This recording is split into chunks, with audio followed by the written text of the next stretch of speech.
We begin my top 14 remaining tight end rankings. Remember that tight ends who played on Thursday or Friday are not included in these rankings. So if you notice somebody missing and they fit under that criteria, that's why they're not included in this list. And that's why the list is a little bit smaller than it would be in general because there's been so many games that have already played. We begin with tight ends that I think are probably high end tight end twos to low end tight end ones, at least in terms of remaining tight ends.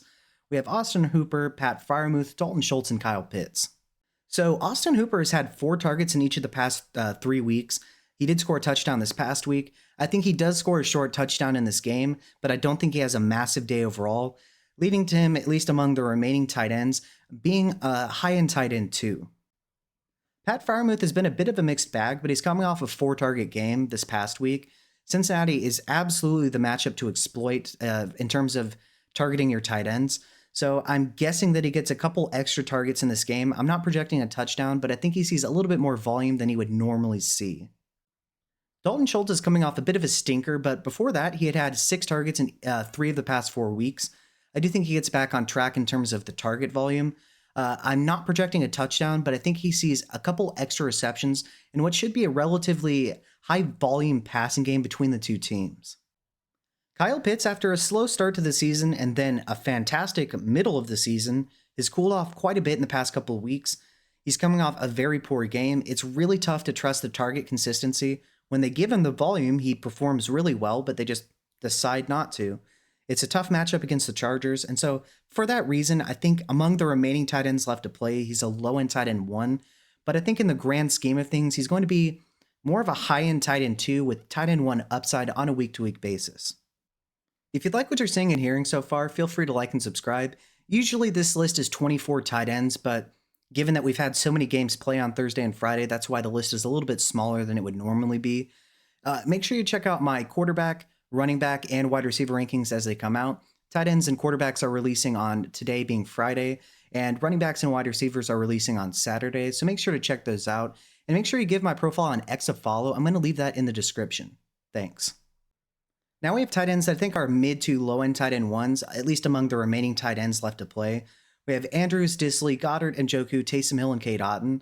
So Mark Andrews has scored a touchdown in 5 of the past 7 games. I think that continues here against Philly, and I think that saves his fantasy day. I think he sees a couple targets in this game, but he's really tough to trust because his target share has just fallen off a cliff this season. Will Disley has seen at least 4 targets in each of the past 3 weeks. Atlanta is definitely a defense that you can exploit in terms of tight end production. I do think that he sees quite a few targets in this game, and I think he has a decent day overall, but I'm not projecting a touchdown. Now we have Dallas Goedert against Baltimore. This is definitely a matchup that he can exploit. I think he sees quite a few targets in this game, and I do think he scores a touchdown. David Njoku is playing against Denver this week. So prior to this past week, he had seen at least 7 targets in every week since week 5. But this past week was a bit strange. They were in a blizzard. The weather conditions were terrible. Blizzard might not be the quite the right word, but you get what I mean. It was snowing. I do think he sees quite a bit of volume in this game, but I don't think he scores a touchdown.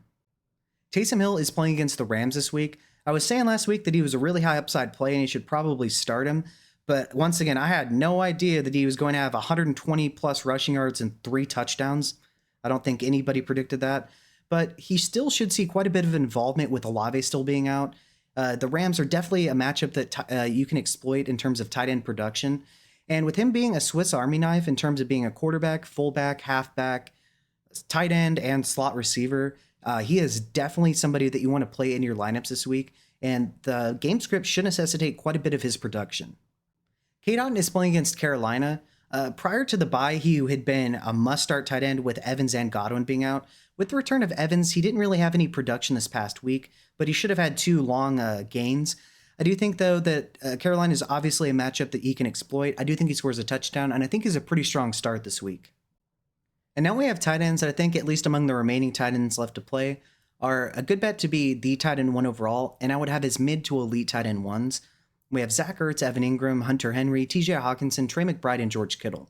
So fun fact, Zach Ertz has scored a touchdown in each of the past 2 weeks and had at least 7 targets in each of the past 3. I think that continues even against Tennessee, who is stingy against tight end production. I think he scores a touchdown, extending his streak to 3. Evan Ingram has seen at least 7 targets in each of the past 3 weeks. Houston, while it is a tough matchup for him, they should be getting Trevor Lawrence back at quarterback. That's going to be magical for everyone in this offense in terms of the skill position players. I think there should be quite a bit of volume. I don't think he scores a touchdown, but I think he sees 10 targets in this game, leading to a fantastic day for us in fantasy. Hunter Henry is playing against Indianapolis this week. He's had at least 6 targets in 5 of the past 6 weeks. I think that continues here against Indianapolis. I don't think he scores a touchdown, but I think he has a prolific day in terms of receptions and yardage. TJ Hawkinson has had 9 targets in 2 of the past 3 weeks. I do think that against Arizona, he's going to have to continue being fed the ball. I do think he scores a touchdown, which saves his fantasy day because it is a pretty tough matchup against the Cardinals. Trey McBride is coming off a career-high 15 targets this past week. I think that Minnesota is going to give them a very tough test as a team. I think he's going to see quite a bit of volume in this game. I do think he scores a touchdown for the first time, at least a receiving touchdown. He's had a fumble recovery and a rushing touchdown, of course. But I do think his streak finally gets ended this week against the Vikings. And in general, he's a must-start elite tight end 1 basically every single week. And now we have George Kittle against the Buffalo Bills. He has been a tight end 1. He's been the tight end 10 or better in every single game in which he's played for the entire season. I see no reason for this to end against Buffalo. I think he is going to score a touchdown. He is a fantastic player, even in his 30s. And until we see any significant decline, he's going to be ranked inside the top 3 among tight ends basically every single week.